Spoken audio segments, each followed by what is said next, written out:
Oh, afternoon, Facebook.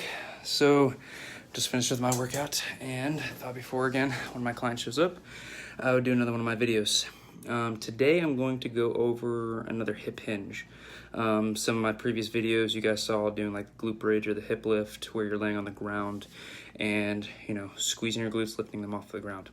That's usually where I start a lot of people off at, as if they don't know how to actually activate their glutes, then they're gonna have difficulty utilizing them in everyday movements. So that's a great way to start. But as they get better, they start to actually activate them more, they know how they feel. Hey Chris, this is the next thing that I progress them to. So this one you will kind of need a piece of equipment, but household items should work.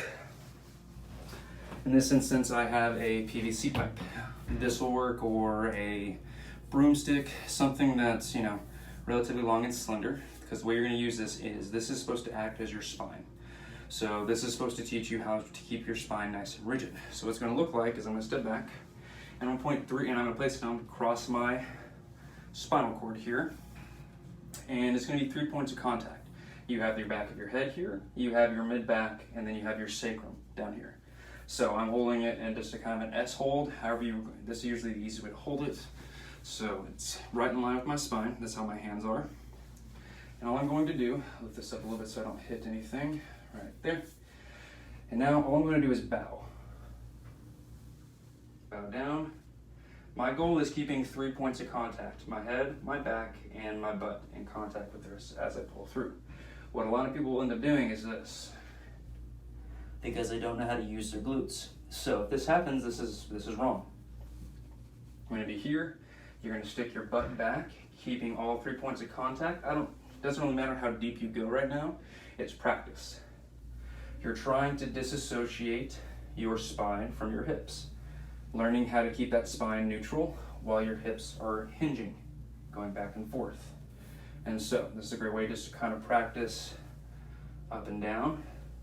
One thing to note, keep your knees slightly bent. It's kind of hard to see here, but you're not locking your knees. That's about as far as I can go with my knees unlocked or locked. Now they unlock a little bit to let my hamstrings allow me a little bit deeper, and then I eat my shorts and pull through. You're not going to actively bend from your knees. Keep them soft, as most people kind of heard that terminology. So practice that. This is an exercise that you can practice on a daily basis, as you're not loading your spine or anything. It is literally just a movement you are trying to get better at. It is practice, just like as if you're playing the violin. Whatever hobby that requires a skill, movements like this are a skill. You need to acquire the skill, and it takes time.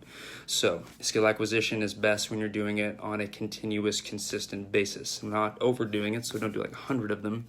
Practice makes perfect. Make sure they're nice quality ones. Maybe do just a few at a time, and really try to feel out your body. So that is just your hip hinge practice. So stay tuned for the rest of this week. I'm going to try to get 1 or 2 more in before this weekend. And then if you guys have any ones you want to know more about, just let me know.